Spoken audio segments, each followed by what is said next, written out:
what is our trouble? That's what I want to know. Our trouble is Miss Damien. Miss Damien again. She's as pretty as a picture and as stubborn as a mule. But this time, there's a lot more involved than just her opinion.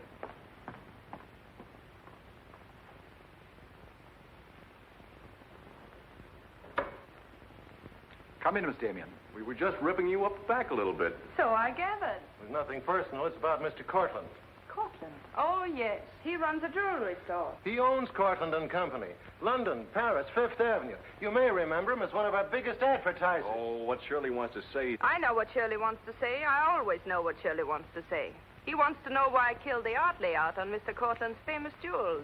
And I understand the April number goes to press without it. That's right. In the first place, it's no art layout. It's a press agent's dream. But the result is we stand a good chance of losing the Cortland account. Now, am I running my department or am I not? I haven't said anything, Miss Damien. Well, I had a talk with Cortland, and he was decidedly acid about it. I'm not interested in Cortland. But if this magazine is going to submit to advertisers' blackmail, I'd like to know about it. Now, please, Miss Damien. If that's the policy, Mr. Cranish, you better get someone else to take my place. Please, Miss Damien, just a moment. Gentlemen, if you don't mind, I'll talk to you later. I thought I should bring this to your attention. You can't blame us for trying, Mr. No, of course not. No harm done, gentlemen. Madeline, you've got yourself all worked up. Come sit down. I'll get you a drink. No, thanks. I don't want one. No? What is this private blackmail of yours? Threatening to quit in order to win an argument. Oh, I'd just as soon quit. I mean it. Now, tell me, what's happened? You're all wound up. What's bothering you? Oh, nothing's bothering me. You know I don't want you to quit. I won't go into my personal feelings, but you are the best art editor we've ever had. How's the insomnia? Oh, I found some new sleeping pills. Red ones this time. Red pills to put you to sleep. White pills to wake you up. Doesn't sound very sensible, my dear. What are you doing this evening? Dining with Freddie Fancher. Oh, Freddie again. Oh, I couldn't get out of it, Victor. We're using some of his drawings next month. But it'll be the last time, I promise. Madeline, you're a bundle of lies.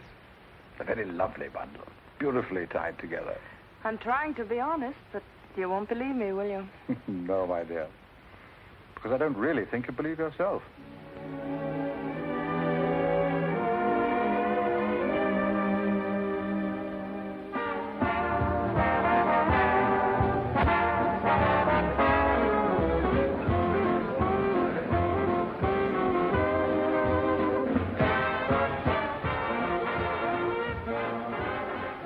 Why do you have to go back to that bore, Freddie Fancher?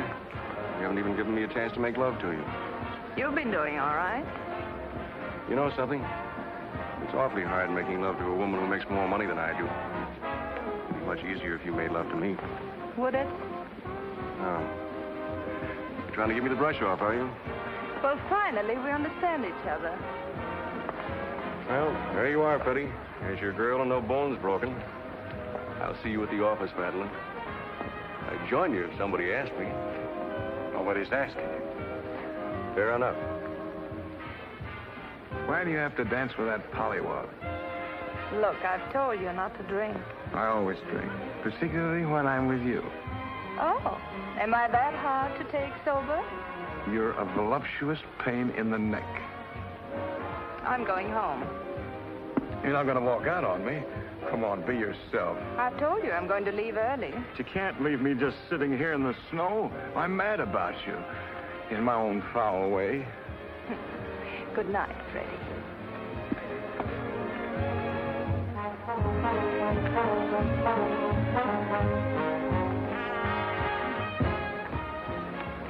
Any chance of getting a cab, Jim? I'll try, Miss Damien. Oh, Miss Damien, here's someone I know you're anxious to meet. Mr. Felix Cortland, one of our most prominent advertisers. How do you do, Miss Damien? How do you do? Mr. Garrett is the soul of tact, don't you think? He's just been telling me all about you. Oh, I hope he wasn't that blunt. Oh, you needn't worry. I always form my own conclusions. Can I give you a lift anywhere? My car's just outside. No, thank you. They're getting me a cab. Oh, I'm very sorry. I'm sorry, Miss Damien. There isn't a cab around. Oh, how long do you think it'll be? That's hard to say.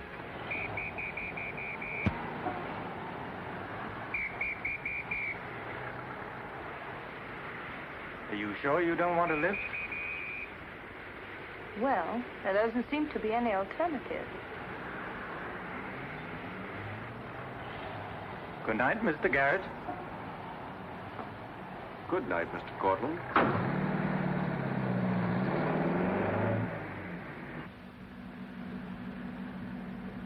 I wasn't very polite, was I? Neither was Garrett, for that matter. Oh, he always enjoys uncomfortable situations. You still feel uncomfortable? No. Frankly, I don't. Good, nor do I. You know, you're not at all what I imagined. No. No. The big international jeweler. I happen to inherit a business that runs itself very nicely. As a matter of fact, you don't look like an art editor. More like a work of art. That layout on your jewels is still a wretched piece of copy. I can only admire your good taste. And I'm still not going to print it. I wouldn't try and persuade you for the world. Mr. Cortlandt, I think you're a very dangerous man. I only wish it were so. The truth is, I'm a very ordinary one.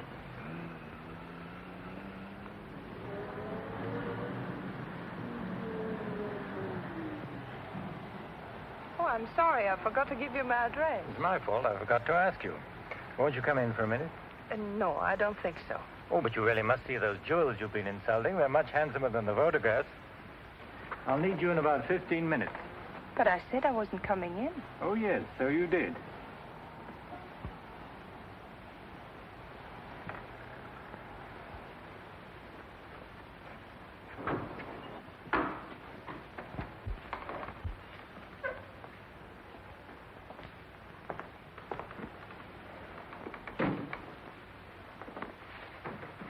Let me take your wrap. Well, I'm only going to stay a minute here. Of course.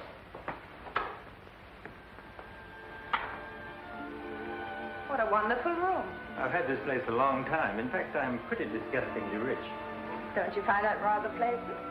Oh, it's not so hard to take once you get the hang of it. I think I know all the troubles that come with money. And all the pleasures. Well, have you got me all figured out? Only what I see here. Good books, fine pictures. Wonder if you ever look at them. Oh, but I do. I'm a lonely bachelor, and I spend hours here all by myself poring over old manuscripts. You don't expect me to believe that, do you? Didn't my father paint that? Was Stephen Damien your father? Uh-huh. That's very interesting. Is it? I remember when he came here to paint that picture of my mother. Everybody was fascinated by him, especially Mother. Father ended by chasing him out of the house. I'm afraid that's the way it usually ended. My father was very much in love with life. That's a Hungarian custom, isn't it? Mm-hmm. Not exclusively Hungarian. Weren't you going to show me your jewels? Oh, yes, of course. I'd quite forgotten. That's the reason we came in here, wasn't it?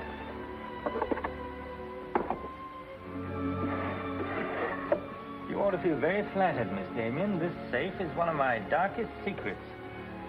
You really want to see those jewels? Not particularly. I can't tell a brilliant from a diamond. Not one person in 100 can. But then very few people are intelligent enough to admit it. Thank you. How about another drink? No, thanks.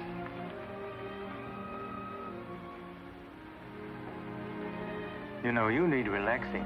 Lots of relaxing. I can hear your nerves snapping like rubber bands. I'm not nervous at all, see? You're a very curious mixture. A highly moral voice. That's not me, that's my mind. A man's mind, I'd say. Why not? I do a man's work. And desperate eyes. Eyes full of shadows. Insomnia does that. Does it?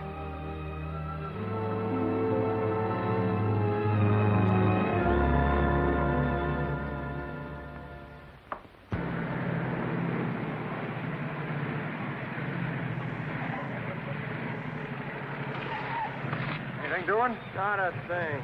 You know, it's getting me down eating in these hamburger joints. One thing you gotta learn, eat where the truck drivers eat. They know the right spot.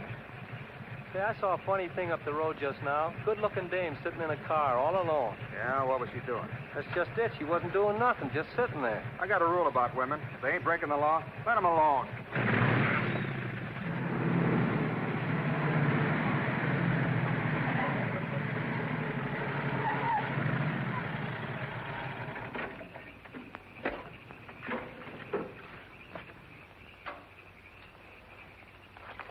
Didn't mean to disturb you, miss. Just wanted to be sure everything was okay. Excuse me, lady, but are you sure you're all right?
How is she?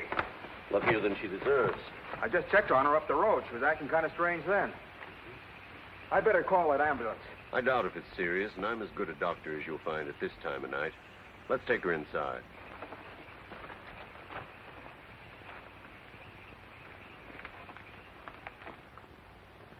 Well, no bones broken. Bruises, that's all. I think you better rest here for the night. I'm a little surprised. You're a beautiful young woman. You've been in an accident. You haven't asked for a mirror. Perhaps that fits with the way you were driving tonight. Perhaps you find the idea of living not very attractive. Is that any of your business, Doctor? As a matter of fact, it is my business. I happen to be a psychiatrist. I don't need a psychiatrist. You won't mind if I disagree with you. Here's a beautiful young woman, apparently well-to-do, apparently in good physical condition, who just doesn't care what happens to her. This is interesting. Not altogether unusual, but interesting. Of course, there are the obvious deductions. It's my life, Doctor, and I prefer to run it myself. And you don't want anyone to see inside it. Perhaps you don't even want to take a look yourself. Many women haven't the courage to face themselves, so they look for escape in one excitement after another. Half my patients are like that. But I'm not one of your patients. If you tell me how much I owe you, I'll be going back to town now. Very well. I'll drive you to the station.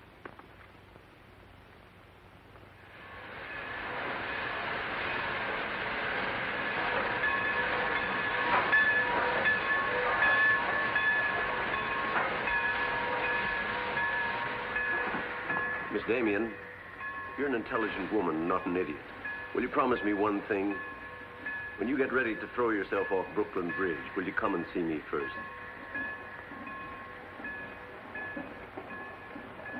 Goodbye, Doctor.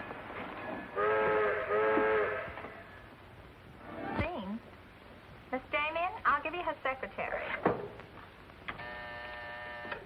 Miss Damien's office?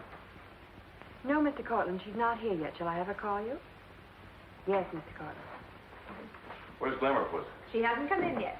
Well, who sent these? Mr. Felix Cortland. Mr. Cortland. That's very interesting. She never misses, does she? Mm-hmm. Jealous. If I'd given it any thought, I could have predicted it.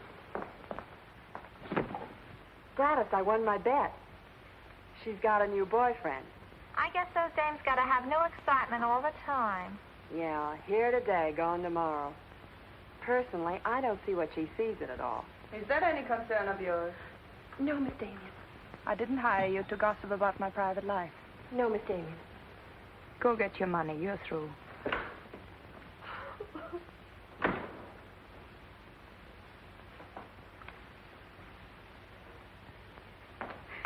Damien, come in yet? What's the matter, sweetheart? Miss Damien fired me. Fired you? What for? He heard me talking about Mr. Cortland. Cortland, eh? Don't you worry, baby. I'll fix that. I understand you fired June. That's right. What's the idea? I don't like people to gossip about me. You don't, eh? No, I don't. Well, it's pretty late to be thinking about a thing like that, and it's a rotten trick to take it out on your secretary. Get out of here. You don't think your life is a secret, do you? Boys were betting 8 to 5 this morning that the Cortland layout would be in the next issue. You're disgusting. Madeleine, why don't you get wise to yourself? Everybody else is. One romance after another. That's your whole life, and you adore it. Get out. You try to dress it up with pretty words, but you don't fool anybody. They know what you are, and you'll never change. Get out! You don't care because it's too much fun.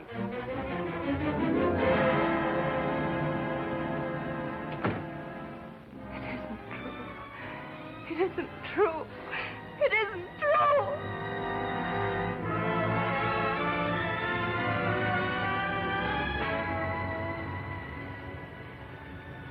I'm a little surprised. Here's a beautiful woman who just doesn't care what happens to her.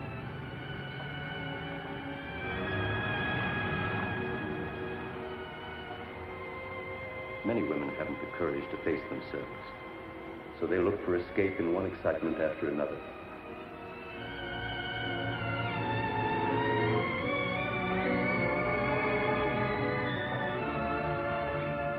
That you find the idea of living not very attractive. Lady, if you want to kill yourself, why don't you try the fridge?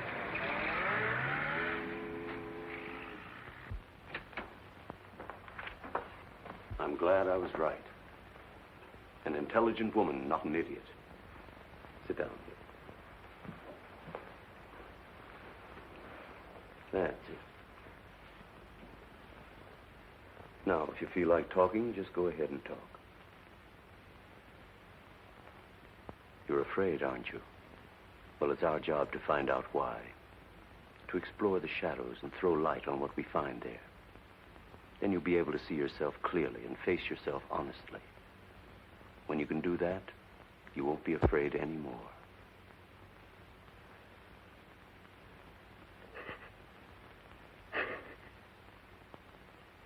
I was living with my father. Mother had left him before we came to America. I was 10. And to me, the way he lived seemed romantic and wonderful. He was a successful painter, and women adored him. He went his own way and did what he pleased. Just as you've been trying to do? I suppose so. But why? Did it make him so very happy? Oh, I was certain he was the happiest man in the world. Until he killed himself. Then you couldn't understand why he did it. You understand now? I think I do. Did you ever do any painting yourself? I used to. Why'd you give it up? Oh, didn't pay enough. And besides, I didn't want to be like my father. I wanted my own life. And have you been living your own life? Of course I have. The kind of life you really want? I don't know. I don't know. Don't you think you've been hiding from yourself? Did you ever try and discover the person you really were, deep down underneath? I never cared to. I'm not so sure I do now. In that case, I'm afraid I can't help you. But of course, that's entirely up to you. Shall we go on, then?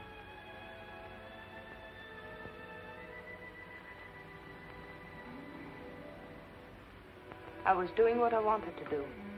Paying my own way and making my own rules. Nobody was hurt. Nobody but yourself. And it didn't really make you happy, did it? Wasn't that because down underneath you knew there was something missing? Something important? I suppose so. That would worry you, wouldn't it? And then you would drug yourself with the excitement of more excitement. Oh, I know the pattern, Miss Damien. You're suffering from a disease of the times. A neurotic malady as commonplace as chronic alcoholism. Suppose for a moment that you were an alcoholic. They're much the same, you know. Unsure of themselves underneath and seeking reassurance from new excitement. Instead of getting at the cause, the drunkard solves his problem by taking another drink. This, of course, is no solution. And eventually we find him sprawled hopelessly at a bar, without the strength or even the desire to save himself. I can't go on with this. You're not helping me. You're insulting me. You've been insulting yourself, Miss Damien. Insulting your body and insulting your soul. Your life hasn't been gay and glamorous at all. It's just been muddled and senseless. You know that now. And if you really want to change it, you can start right away. Now it's up to you.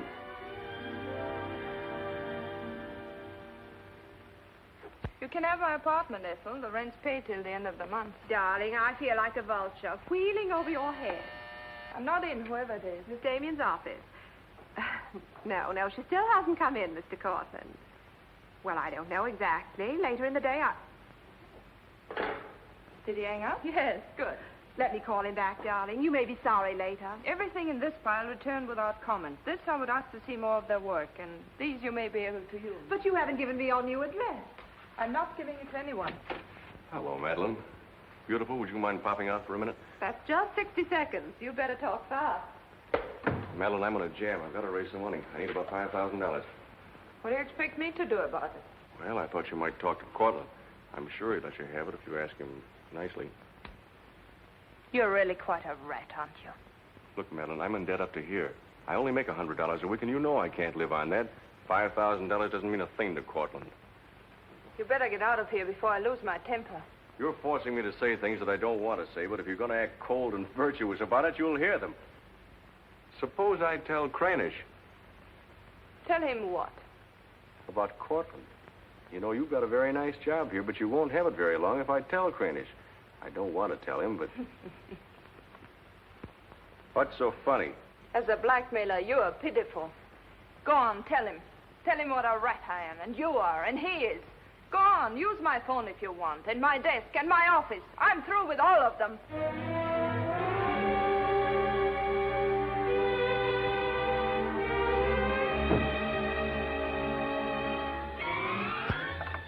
Boulevard Magazine. No, Miss Damien hasn't been back. Just a moment, please. I'm sorry, she doesn't work here anymore. You might try at her home. Waldorf Apartments. Waldorf Apartments? Miss Damien? Oh, no, she gave up her apartment. Why don't you try the post office? Dahlgren? Dalton? Damien. Care of Richard Caleb, 137 West 50th Street. Well, I've nothing to tell you except that Miss Damien has taken my advice as a doctor. She'd been living in an area of infection, and she's removed herself from it. I take it you consider me part of the general contamination. Now, you've come here for information, not diagnosis. I usually charge a fee for insulting people. I'm willing to pay for data of any kind. Yes, I gathered that. But I have nothing for sale. I suppose you're being very ethical, but I'd like to talk to Madeleine. In your presence, if you wish. Miss Damien is living under a different name in a different world. She told me to tell you, if you inquired, that she was busy growing a new soul. Now, would you please keep off the grass? Goodbye, Mr. Cortland. Bye, Doctor. Doesn't it ever worry you, playing the almighty in this fashion? Not particularly. I'm used to it.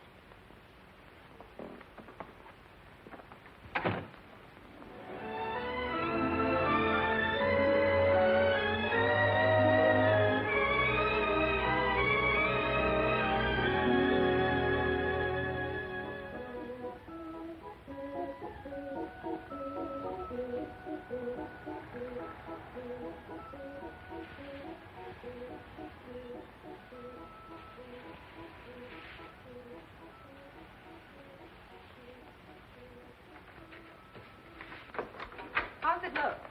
It's better than torn wallpaper. So you think I've talent, then? You'll do better after you get the hang of it. I only hope the new tenant will like it. Well, he seems awful particular. He's a floor walker at Macy's. Oh, well, you can always give it back to me. He'll never sell it, you know. Take my advice and try something more cheerful. You know, like flowers and butterflies. I'll do that. Thank you, Mrs. Geiger.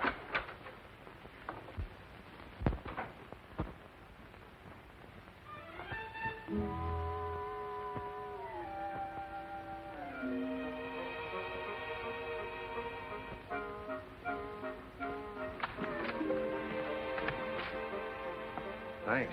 You saved my life. Is this yours? Yes. Mrs. Geiger would scalp me if she knew I kept mice in my room. Well, why do you keep mice in your room? Pathologist, part of my homework. I really shouldn't bring these fellas out of the lab, but, well, I got kind of attached to this one. Oh, thanks again. Hey. Women are supposed to scream. Aren't you afraid of mice? Well, no, but next time I'll scream.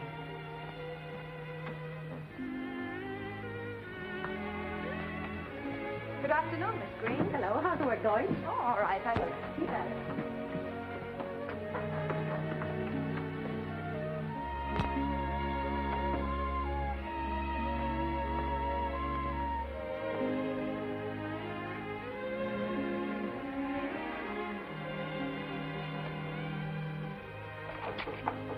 Come in.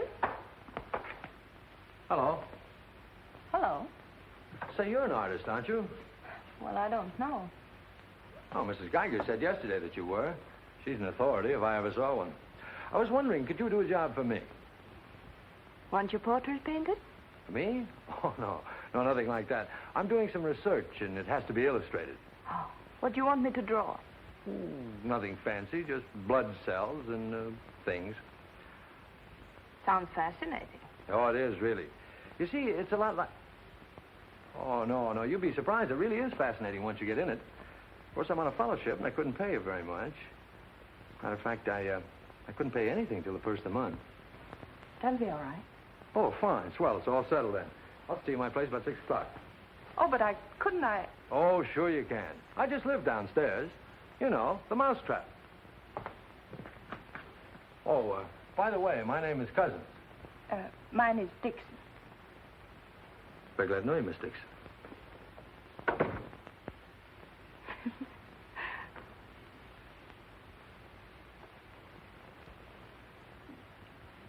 Just what am I drawing? Am I allowed to find out?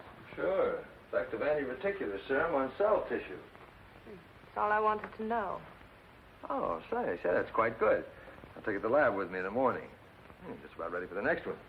Do you realize it's 12 o'clock? Oh? I haven't had my dinner yet. And you haven't either. Oh, gosh, I'm sorry, but well, I got so wound up on this. So did I, but now I'm hungry. Well, tell you what let's do. We'll go out and eat. That's a brilliant idea. I'll get your coat. Do you do this all the time? Only since I got out of the Army. I was lucky to get this job of research. Now I've got to get it finished. Then what? Oh, then I go back to Oregon and become the usual respectable small-town doctor. No mice? No. No mice. Head colds and belly aches. $5 a visit. Maybe you'll like it. You'll get some rest. Oh, I'll get plenty of rest, all right, but I don't think I'll like it. You folks going out this time of night? That's right. We're meeting a few friends at the Busy Bee cafeteria. We don't want to miss the floor show. We'll have to hurry. See that he eats. He hasn't got any more sense than a goose. I'll feed him with a spoon. Got onto it first up in a little town in Germany while I was still in the Army. I'd met a couple of Russian medical officers who were working on anti-reticular, and well, they were pretty steamed up about it. Pie, sir? No, thanks. We got together the first night over a bottle of vodka. I remember the town was still burning. Well, maybe it was the vodka, but anyhow, we got to talking about anti-reticular, and, well, I guess I got pretty excited. You mean you speak Russian? Over a bottle of vodka, anybody speaks Russian. Care for some coffee? No, thanks, I've milk. Oh, one, please. At any rate, I promised myself that night that just as soon as the war was over, I was going to do a job of this. You haven't stopped to eat ever since. That's an error I'm just about to rectify. $1 even. There you are. Thank you. Thank you. You, sure you've got everything you want? Oh, yes, thanks. You know, I don't think you're much of a doctor. Do you call this a sensible diet? Pancakes and pickles? Well, scientifically, there's two kinds of diets. The kind that doctors prescribe and the stuff they eat themselves. Oh, but you're always in such a rush. You can't make scientific discoveries that way. Sure you can. Take Benny. He saw some flies nibbling at a piece of pancreas. Figured out that there must be sugar in it, and in 1 minute he had the idea for insulin. You know, you're a very lovely girl. You're not being very scientific, Doctor. Oh, but I am. It's the very heart of science. It's the truth. Let's talk about insulin. Insulin.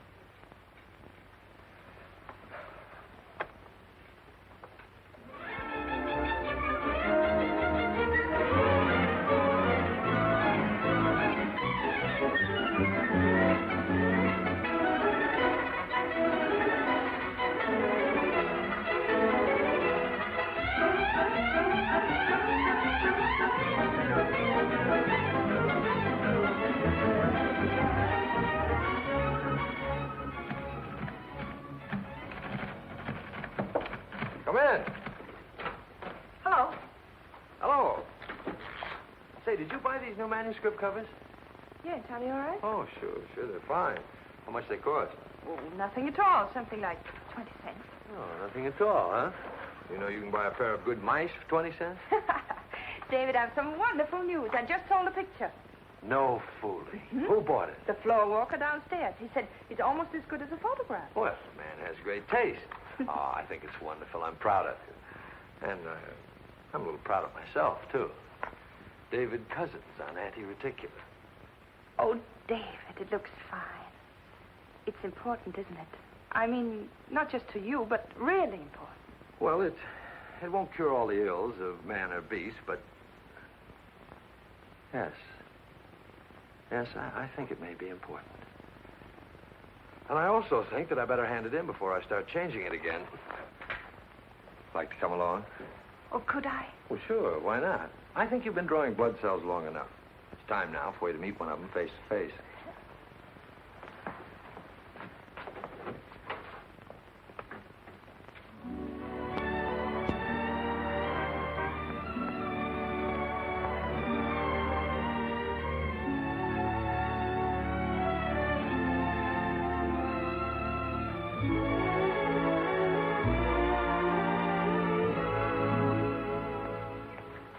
I hope your text is as good as your illustrations.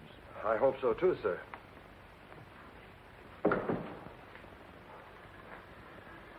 Well, that's that.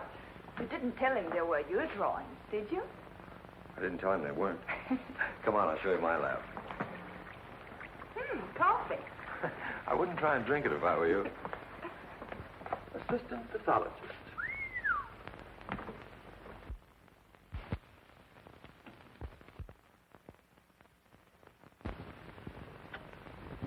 Well, this is me. How do you like it? Oh, I think it's wonderful. But how do you find anything in this place? Been here for 6 months and I haven't lost anything yet. Doesn't matter anyway. If the boss okays my research, I'll be out of here in a week. Back to Oregon? Yes, back to Oregon. All that way just to make a living. Is it as bad as all that?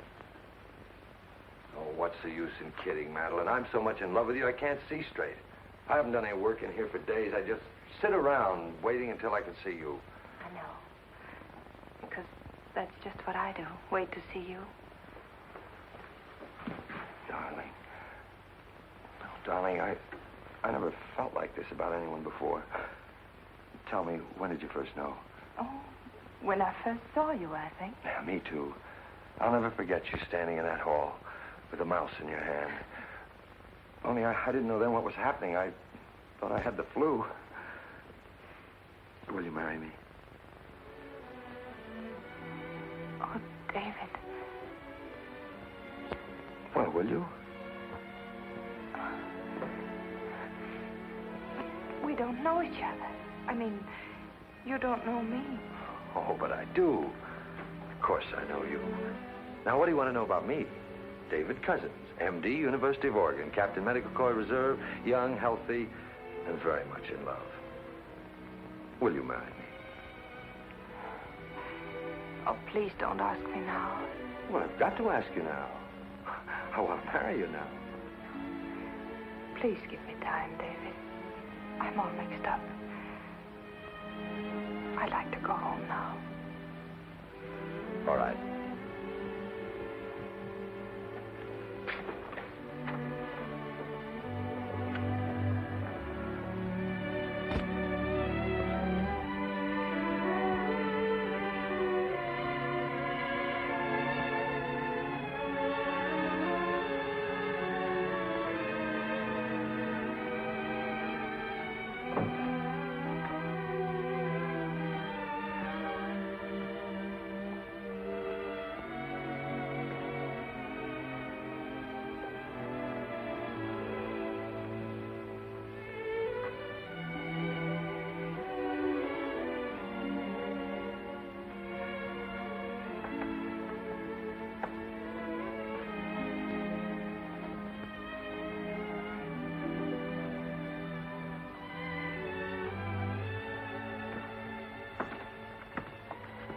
Madeline, You haven't answered a rather important question I asked you. I can't say no, because I wouldn't mean it. Darling.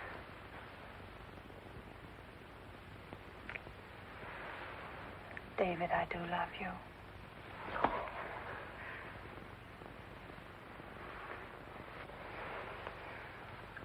Good night, darling. Good night.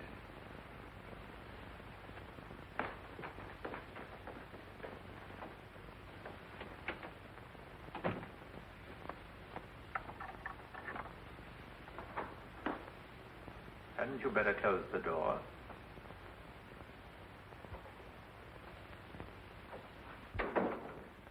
A gentleman I hired provided me with your new address and the proper keys. Suppose someone had seen you. You wouldn't have cared, would you? I didn't think it mattered. You see, I expected to find you wretched and lonely, grappling with your complexes. Rather naive of me. Will you please go? Of course I'll go. But before I do, wouldn't you like to tell me about him? Why? I'm in love. Now, laugh if you want. I don't feel like laughing. I've always wondered if it were possible for people like you and me. And you think you've really got it? Love eternal, the fireside, the slippers, the whole thing? Yes, the whole thing. I'm very glad for you. And I think I'm a little sad for myself. You haven't told him, have you? Told him what? Well, about me, for instance. Why should I tell him? You're absolutely right. You shouldn't. Men prefer to keep their illusions, don't they? Please go. If you ever need me, you'll let me know, won't you? And don't call the past too many names.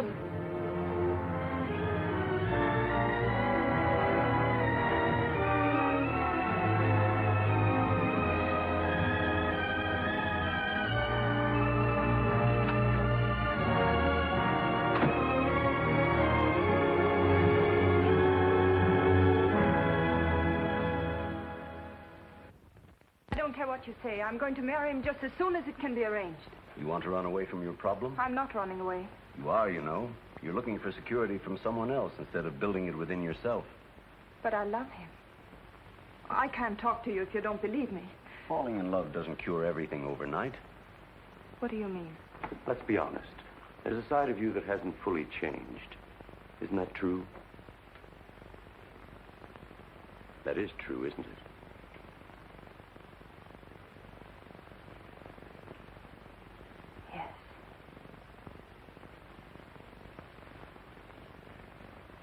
Have you still not told David about yourself? I couldn't tell him. You let him fall in love with an illusion, with someone who doesn't exist. I could never tell him. He might stop loving me. Isn't that a risk you'll have to take? You're being very careless about it. You can't build a lifetime relationship on a lie. If you're really in love, you'll tell him. With the others, it was different. But if you love him... Will you please stop saying if? How many times must I tell you I love him? But real love is a sharing. If you're strong enough to face this yourself, you're strong enough to face it with David. Oh, I can't do it. I can't risk the only happiness I've ever had. That's up to you, Miss Damien.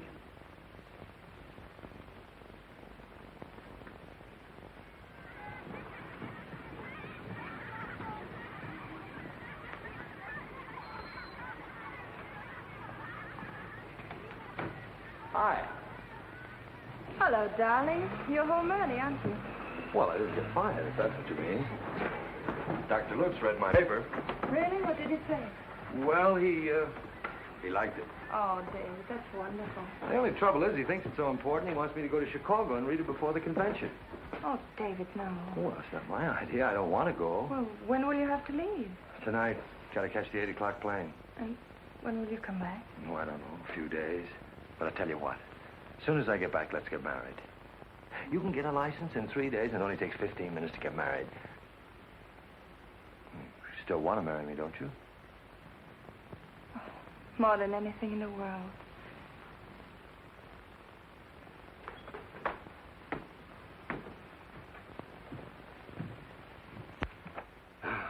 You know, I'm going to feel kind of silly at that convention. Of course, it's a great honor and all that, but you realize that I'll be talking before some of the biggest men in the field?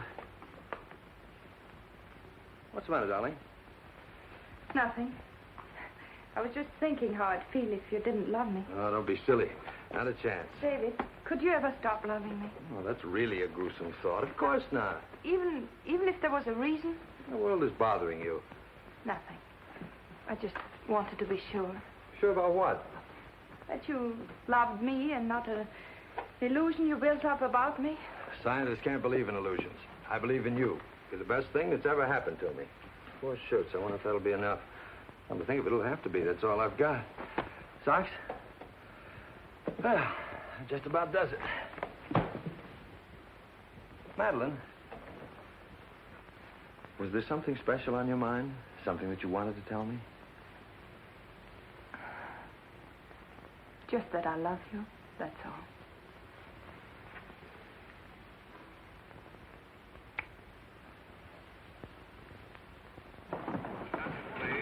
Flight 41 now loading at 86 for Chicago.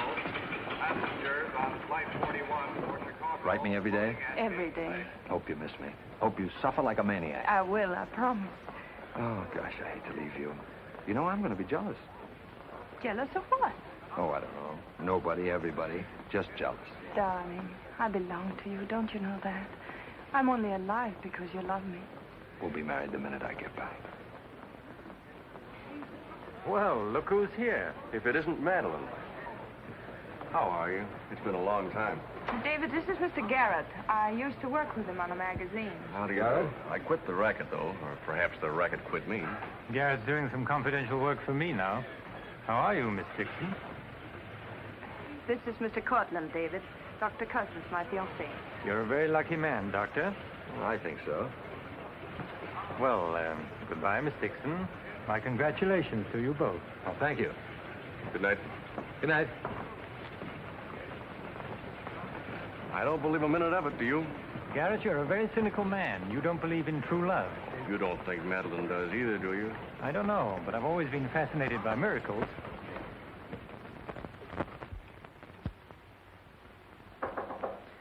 Come in. Telegram for you, Miss Dixon.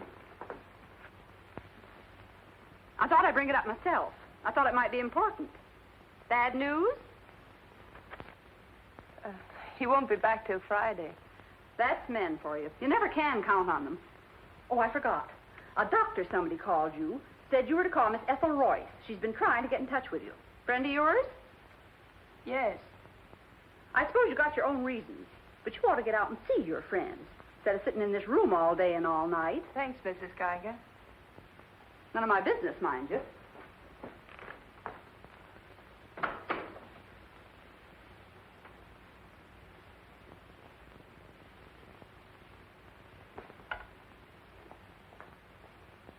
Ethel, this is Madeline.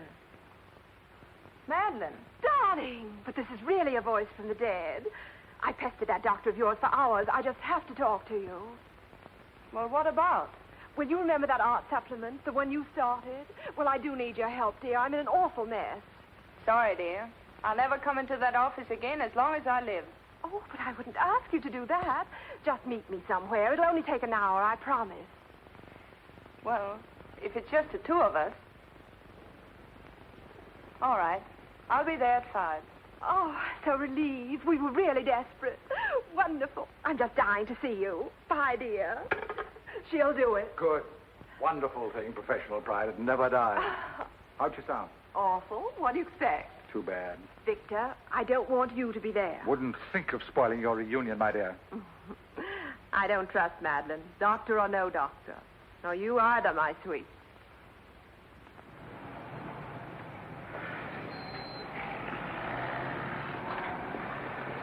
Hello, Miss Damien. Glad to see you back. Glad to see you, Jim.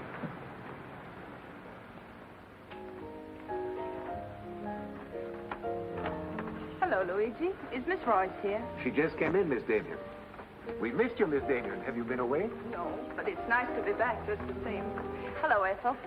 Darling, you look wonderful. A little pale, but so interesting. You know, I can't stay very long. Oh, I understand, dear. We'll get right to work. The usual, Miss Damien? Well, I don't know, Carl. You'd better. Wait till you see the mess I'm in with the supplement. All right, Carl. Darling, I'm just dying to hear what you've been up to. You must tell me everything. but there's nothing to tell. Come on, let's go to work.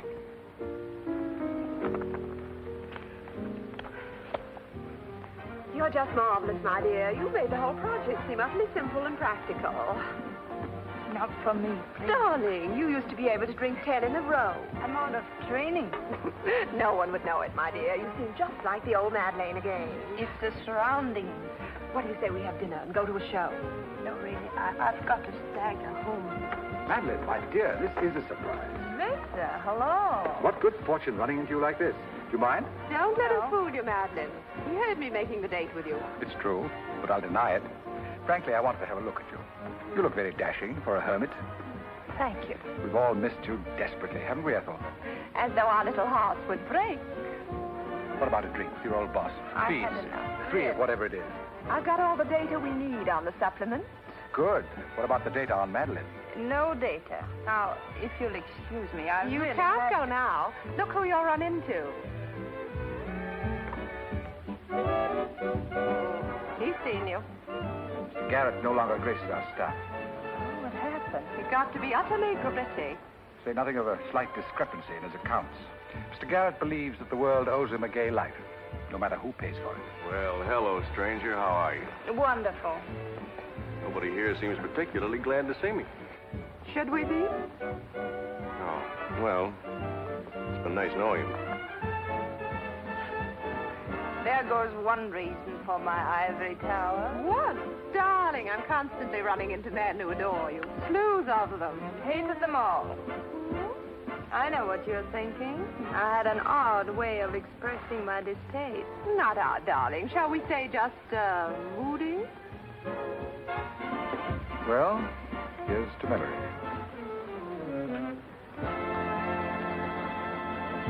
May I speak to Mr. Cortland, please? Just a moment, sir.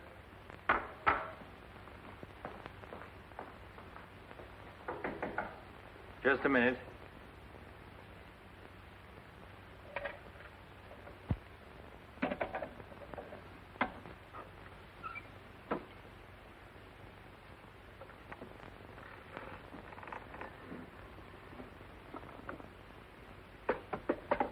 Come in. Mr. Garrett on the phone, sir. All right. Hello, Garrett. I have some interesting news. Do you know who's here? Madeline. How considerate of you to call. By the way, I've just been through the stones in my safe, and one's missing. The stone's not terribly important, but you're the only person who knows about my safe, and the fact is you did have my keys for quite a while yesterday. What are you getting at? Only that I don't like thieves. But you're being ridiculous. Let me come over and talk about it. There's nothing to talk about. I'm taking it up with the police. But, Cortland, you can't do that.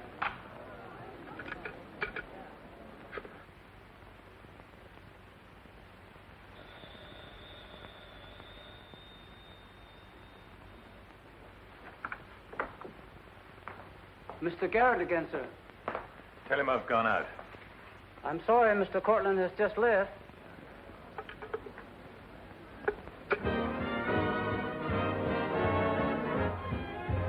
Are you all right, darling? Of course I am. You're not going to disappear again. Oh, yes, back to my treetop. It's raining. Let me drive you home. Oh, no. Ethel wouldn't approve. Good luck, my dear, on your treetop. Bye, darling. Well? Let's face it, she's a changed woman. She'll never change, darling. She's just got herself a new set of words, that's all.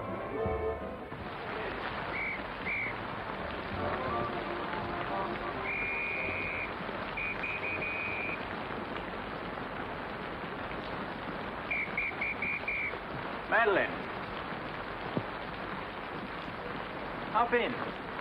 No, thanks. I'm waiting for a cab. Don't be silly. There are no cabs. You get drenched. Please. I'll drop you off. I'm going home alone. Come on, in you get.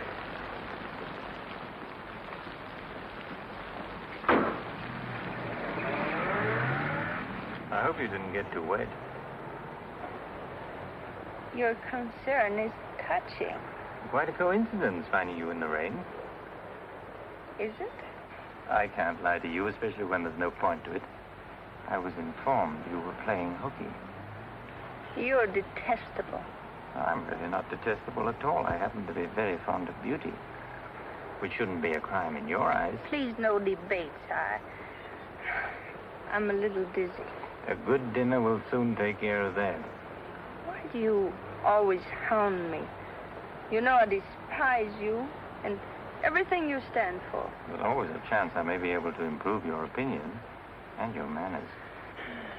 I'm sleepy. You know you're very lovely. Please don't bother. I'm not listening.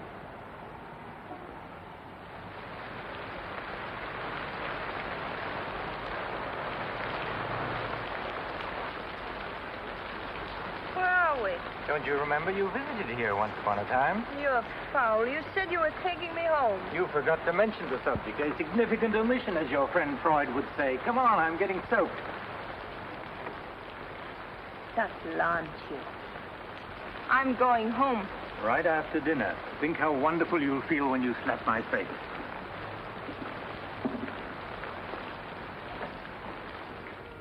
That'll take the chill out of your bones and maybe even your heart. Still cold? Oh, no. It's quite warm in here. Good. Thanks. Very warm. Light? No, I'm not really detestable, am I? No. I am. Why? Because I ought to go home. In this rain, you mustn't even think of it. You see, you are detestable. And you've been very annoying for months. Madeleine, we belong together. You know that. No, I don't know Of that. course you do. We feel the same way about life. You're not making sense, Mr. Courtney. Why make sense? Doesn't this make more sense than talking and lying? No sense at all. Then what would you call it, darling? Stupid. Madeleine, you're wonderful. Stupid. You're sweeter than Stupid. ever. I better see who it is.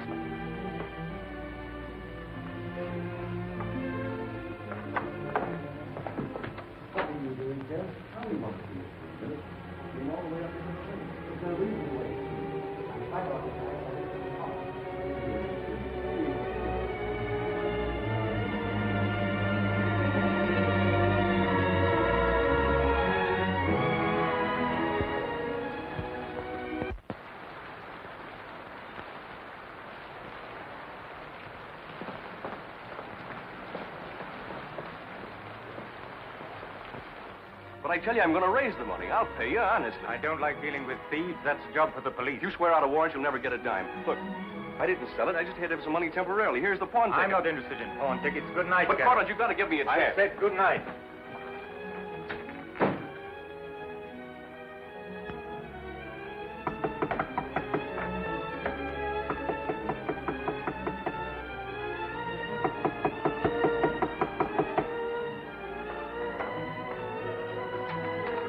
You've got to let me talk to you. Let me explain this. You stupid fool. I'll have the stone back. I'll get it to you. I promise I will. All I need is a little more time, just a couple of weeks. What are you doing? Phoning the police. You can't do that. I'm not going to let you ruin me.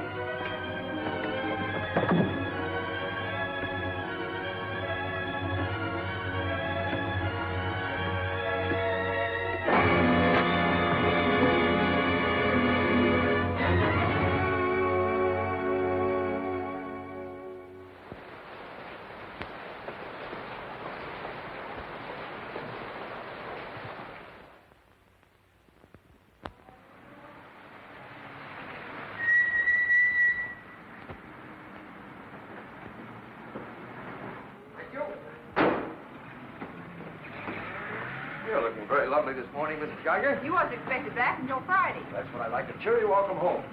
Is Dixon upstairs? I haven't seen her this morning. Who is it?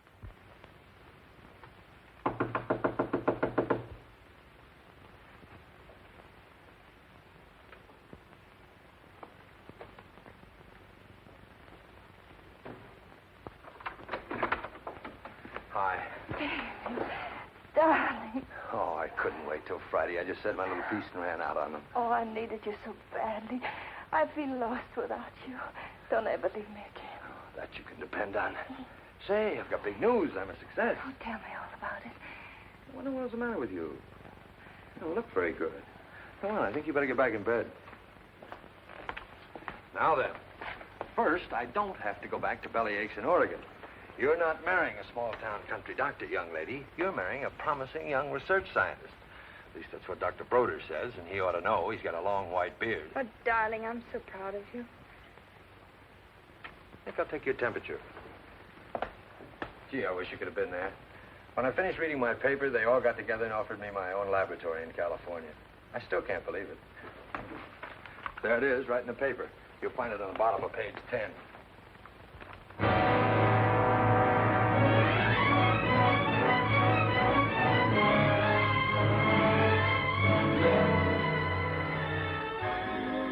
What makes you feel that you're really important? You know what he said that... Oh, Madeline. Madeline, what's the matter? Oh, darling, you're cold as ice. You've got a chill. You stay right here. I'll be back in a minute. Oh, don't go. Don't leave me. I'll only be a second. I want to get a hot water bottle and some more blankets.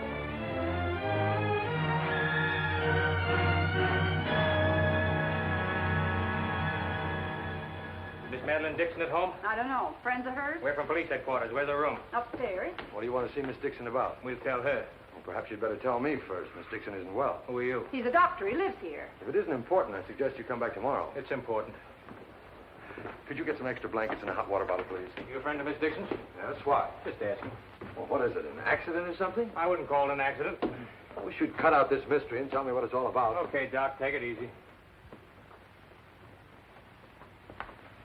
Madeline, these men are from the police. They want to We'll take over from here, Doc. I'm Sergeant Patelli. This is Sergeant Beitler.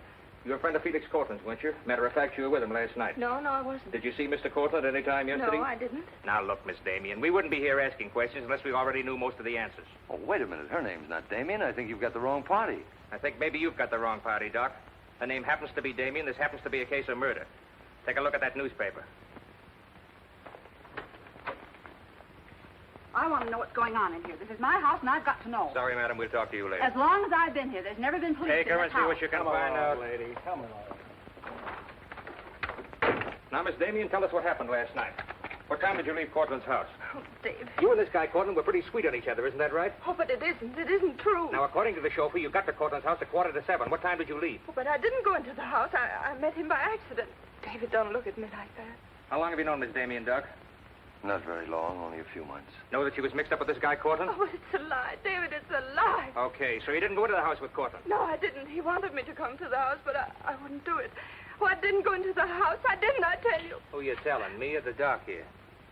Did you get anything? She came in about 9. In a cab? No, she was walking in the rain. Landlady said she looked kind of wild-eyed. What about Cortland? He was here, all right. He visited her a couple of weeks ago. Get the date? Yeah, April 10th, around midnight. Anything else? The landlady thought that Cortland had a key to this place. She was kind of vague as to how he got it.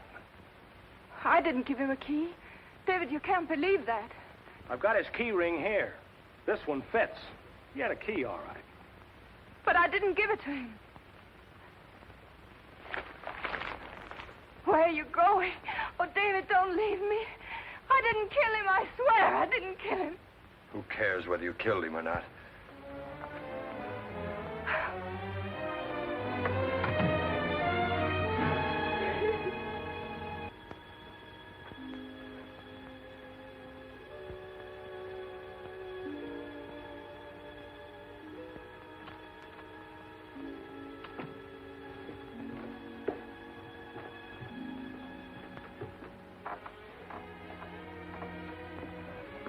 Could I see him for just a minute? Well, it isn't regulations. Okay, 60 seconds. David, please listen to me. You lied to me. You've always lied to me. But I'm not lying now. I didn't want to go with him. He said he'd drive me home. And he made love to you, didn't he? Oh, don't deny it. Of course he made love to you. He had a key to your room. I should have told you many things. I tried to, but I just couldn't. If this thing were so innocent, you would have told me. When I said I was in love with you. When I asked you to marry me. I was afraid, David. I was afraid you wouldn't understand. You bet I wouldn't. Before I met you, I was horrible. But you changed all that. You made me sane and happy. Why keep on lying? You tried that upstairs and it didn't work. Look, I was in love with you. All right, I made a mistake. I thought you were something wonderful and you turned out to be something else. So let's just forget about it. The only thing that you can do for me is let me alone. I love you, David. I'll always love you.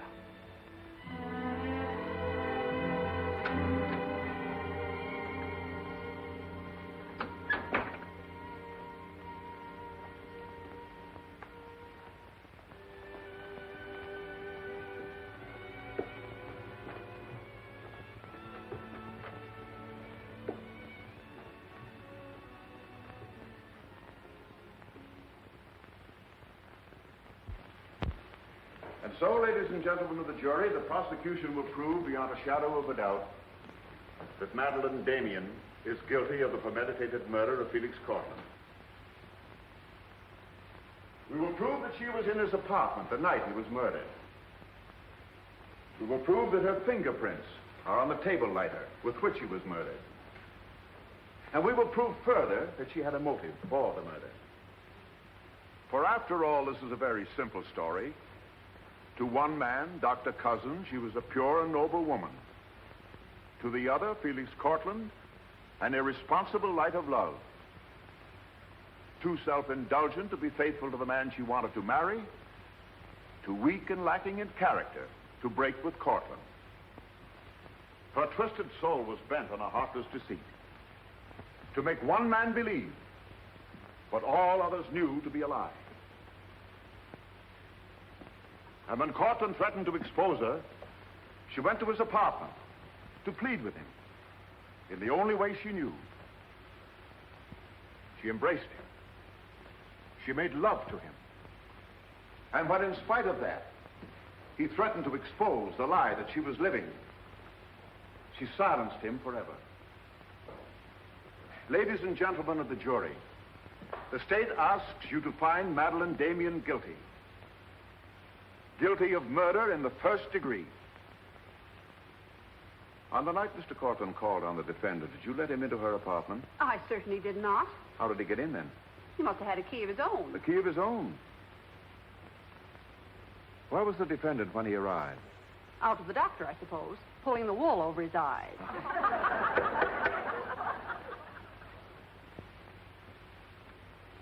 Thank you, Mrs. Geiger. Your witness, Mr. Mitchell. You've got to let me cross-examine her.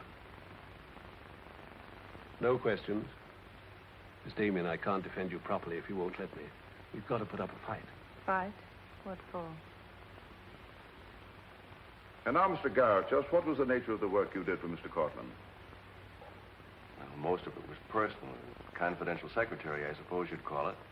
And in that capacity, you were in a position to learn a great deal about his private life? Yes, of course. Did Mr. Cortland know that Miss Damien was lying to Dr. Cousins and concealing her true character from him? I'd rather not answer that question, Mr. O'Brien. You see, both Miss Damien and Mr. Cortland were friends of mine. Yes, I understand. Well, let's get back to the meeting at the airport.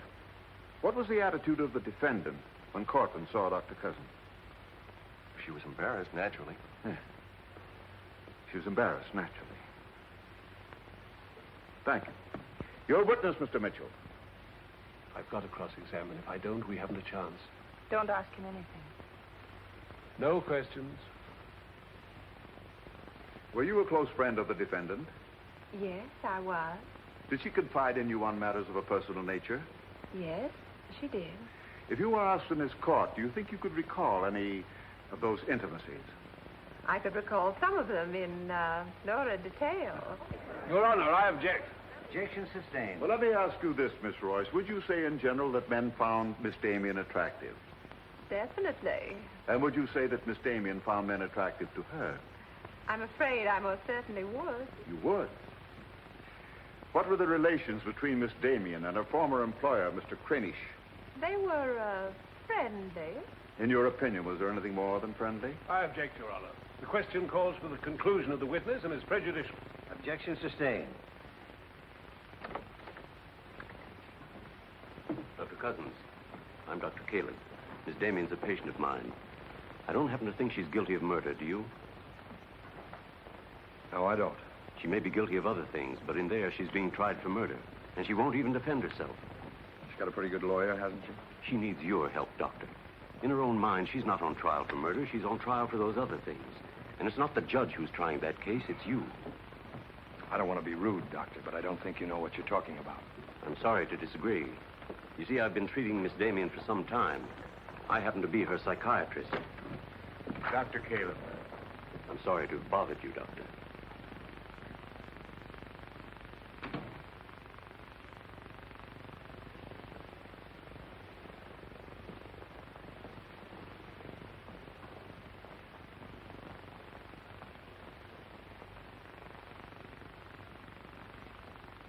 Your name, please? Richard Caleb. You're a psychiatrist? I am.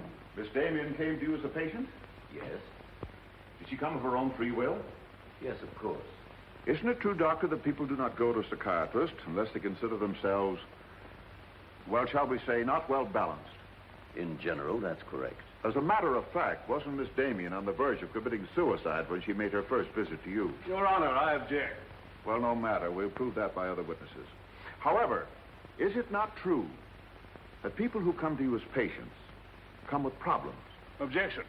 Objection overruled. Well, Doctor?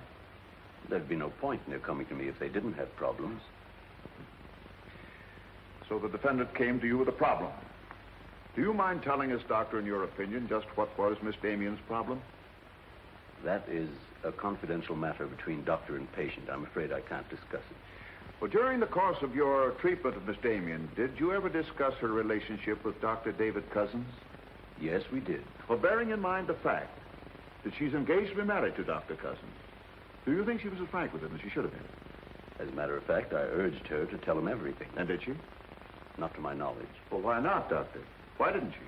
I'm afraid you'll have to ask Miss Damien about that. Did you ever meet Dr. Cousins? Yes, just a few minutes ago. Well, I'm sure you found him a reasonable, intelligent young man, and yet the defendant refused to confide in him. Having met Dr. Cousins, I think I can see why Miss Damien hesitated to confide in him. Do you mind telling us why? It's my impression that Dr. Cousins hasn't the capacity, either emotionally or intellectually, to understand a problem like Miss Damien's.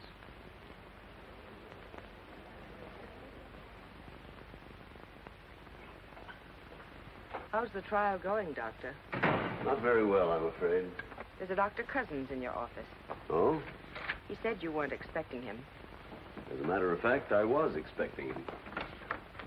Hello, Doctor. Sit down, relax. Tell me, is this a professional or a social call? Dr. Caleb, you said some pretty rough things about me this afternoon. Yes, I did, didn't I? I think I'm entitled to an explanation. So do I. As a matter of fact, I'm very glad you came over. I wanted to talk to you about Miss Damien. I'm not interested in Miss Damien. I'm glad to see you're still in love with her. And I'm not in love with her. All the better. Then we can approach the subject of Miss Damien as one scientist to another. You see, I'm interested in Miss Damien because she's a patient of mine. I believe I was well on the way to solving her problem. It would be most distressing to me if she were to die now for a crime she didn't commit. It would be as though you had lost one of your white mice, one that you had just inoculated. What's all this got to do with me? Only this, that when you testify tomorrow, you'll be asked to tell the truth. The whole truth. The whole truth about a human soul is a complicated proposition. Now, I'm not going to tell you anything about Miss Damien that you haven't already heard. But isn't it possible that you've picked up a few stray facts and added them up to a conclusion that's entirely wrong?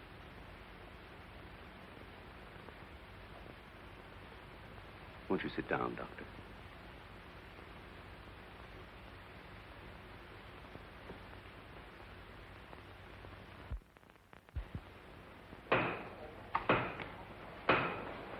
Hear ye, hear ye, hear ye. The court is now in session. Call your next witness, Mr. O'Brien. Dr. Cousins, please. This will be their last witness. You've got to let me put you on the stand. I tell you quite frankly, Miss Damien, if you won't testify, you haven't got a chance. Raise your right hand. You solemnly swear to tell the truth and the whole truth, nothing but the truth, so help you God? I do. Please be seated. Your name, please. David Cousins. Under what name did you know the defendant? Madeline Dixon. Did she ever tell you her true name? No, sir. Did she ever lie to you about her identity? Yes, sir. How long did she continue to lie to you? Till the morning the police came. Did she ever tell you about her relations with Cortland? No, she didn't. You proposed marriage to the defendant and she accepted you? Yes, sir. And still she didn't tell you about Cortland? No, sir. When did you first know of the true relationship between them? Same morning, the morning the police came. Oh, I see. Then from the moment you met her until the day she was taken into custody, you didn't know the truth about her character. I object, Your Honor. Mr. O'Brien, haven't you covered your point? Well, Your Honor, I'm merely trying to clarify for the jury the true nature of the defendant's motive. Proceed. Back. One more question, Dr. Cousins. If you had known the truth, would it have affected your love for the defendant? Your Honor, I must protest. Let him answer. Objection withdrawn. And now, Dr. Cousins, if you had known the truth, would it have affected your love for the defendant?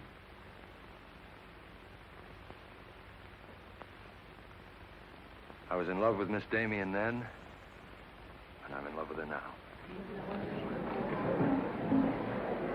Your witness, Mitchell. No questions.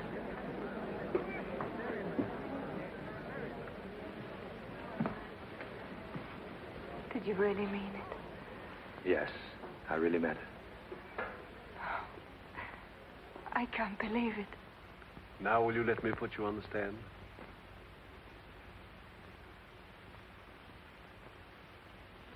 You admit you went to Cortland's apartment that night? Yes. He made love to you? Yes. Did you have any conversations about Dr. Cousins? No. Positive? Yes, I am. But tell me, Miss Damien, were you in love with Felix Cortland? No, I wasn't. Were you in love with Dr. Cousins? Yes. Oh. But you went to Cortland's apartment nevertheless. Yes, I told you that. You were in love with one man, yet you chose to visit the apartment of a man you didn't love. Did you go of your own free will? Yes. Mr. Cortland didn't force you or threaten you? No. Then why did you visit him? I don't know. I made a mistake. You made a mistake. As you've told us on several occasions that you and Mr. Cortland were interrupted by a mysterious intruder. Can you tell this jury anything definite about that person? Anything at all? No, I didn't see him. You didn't see him? I only heard his voice. You seem very certain it was a man. It was a man. What did he say? Well, I don't know. They were talking in the hall. I couldn't tell what they were saying. Yes, you heard a voice. You're willing to swear it was a man, and you couldn't hear what he said. Now, what sort of a person do you think would be calling at that time of night? A bill collector? A man selling magazines? Or perhaps even a burglar? Why not a burglar? Mr. Cortland was a very wealthy man. He must have been a very timid burglar because nothing was stolen. Of course, you realize that Mr. Cortland kept his jewels in a vault at the store? Not all of them. He kept some at home in his safe. Safe? What safe? The one in his living room? You didn't by any chance see that safe, did you, Miss Damien? Yes, I did. The court, please. This is the first we've heard about a safe. I ask for a recess to examine the apartment. Well, Your Honor, we've been all over the apartment. But if there is a safe, and if it has been robbed... Gentlemen, court is adjourned until tomorrow morning. I suggest the district attorney, the attorney for the defendant, examine the apartment together.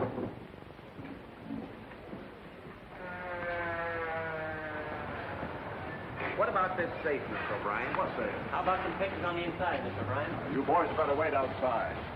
I may have a statement for you when I come out. Mr. O'Brien. Huh? Mind if I tag along? I don't know why you're sure. The fine witness you turned out to be. Couldn't help that, sir. All right, Garrett, where's the safe? Me, Mr. O'Brien? I don't know of any safe in here. I didn't think you did. If you want an unbiased opinion, I don't think there is a safe. Well, here's the learned counsel. Perhaps he knows. Where's the safe, Mitchell? My assistant's checking the location with Miss Damien. He'll be along in a minute. Oh, you're on a dead one. While we're waiting, maybe Mr. Garrett could tell us where the safe is. I've asked him, he doesn't know. I don't understand that, Mr. Garrett. You were very close to Cortland, weren't you? That's right. I'm sure if there was a safe in here, I would have known about it. At least I would have seen the key to it. The answer's very simple. There is no safe. What did you find out? I got the dope on him, Mr. Mitchell. Splendid. It's over here in this bookcase. You were wrong for once, Mr. O'Brien. Could be. What do you know about that? Have you got Cortland's keys? There they are. Thank you. That looks to me very much like a safe, Mr. O'Brien. Yes, it does, doesn't it? But not like a safe that's ever been robbed. I don't think a good burglar would leave those behind. Well, I guess we're right back where we started from. Well, I've seen all I want. How about you, Mitchell? You win this round. Lock it up, sir. Yes, sir.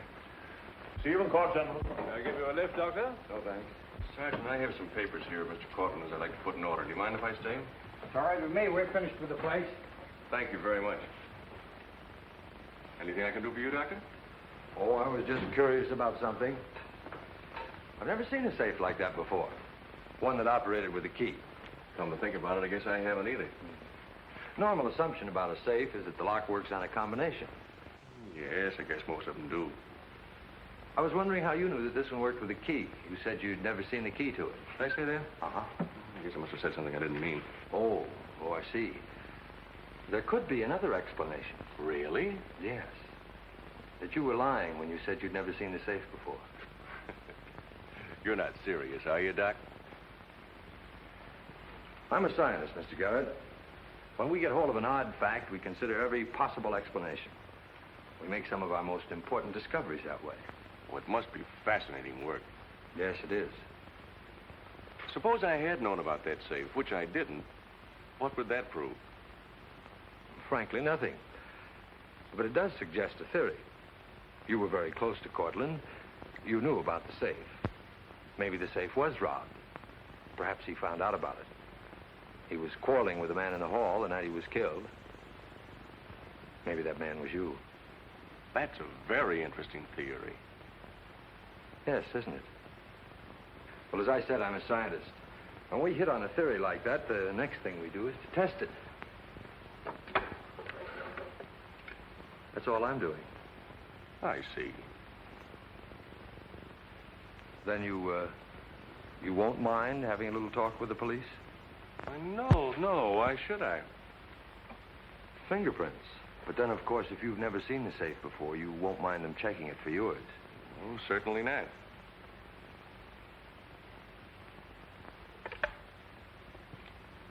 The number is Spring 73100.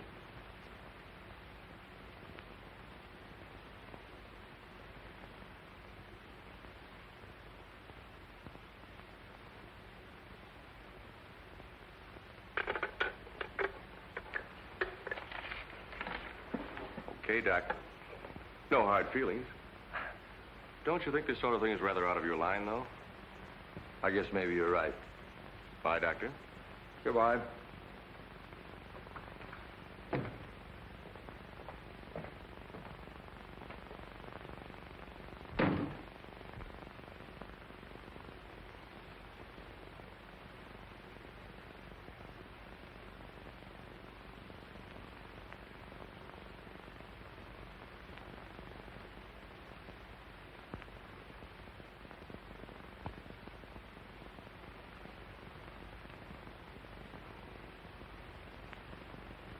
Spring 73100, wasn't it, Mr. Garrett?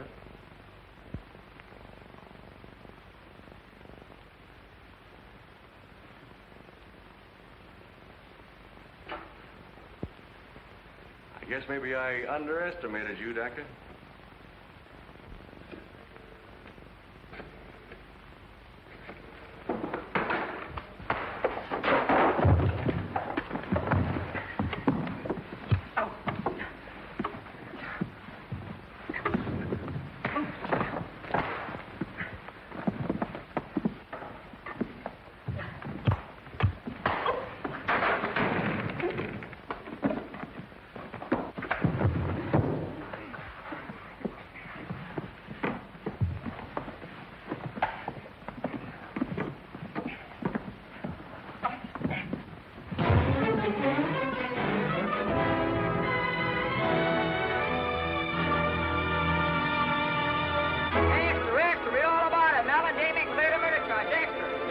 From the Associated Press newsroom. Bulletin.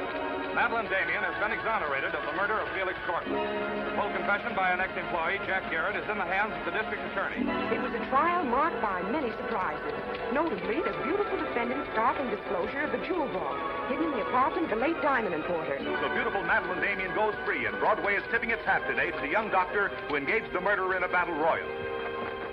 Mrs. Geiger, I've been looking for Miss Damien. Have you seen her? She's gone. She asked me to give you this. Gone? Well, where did she go? I couldn't get a word out of her, but I know she left the airport more than an hour ago.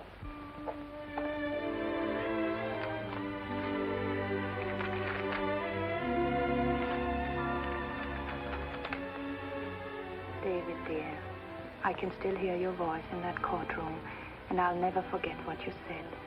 You did much more than save my life. You made my life worth saving. I can't bear to tell you how much I love you and want to marry you. But right now, that wouldn't be fair. I'm going away for a while.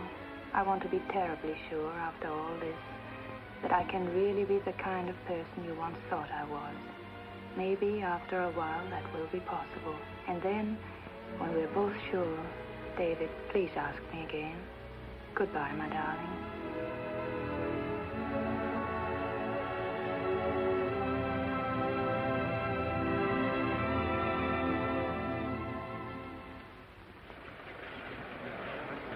Passengers on Flight 41 boarding at Gate 6. Will you try and see him once in a while? Of course. You see, I want to be sure of myself. I'm sure of you. Are you really? After what you've been through, I'm very sure. Goodbye. I still think you're making a mistake.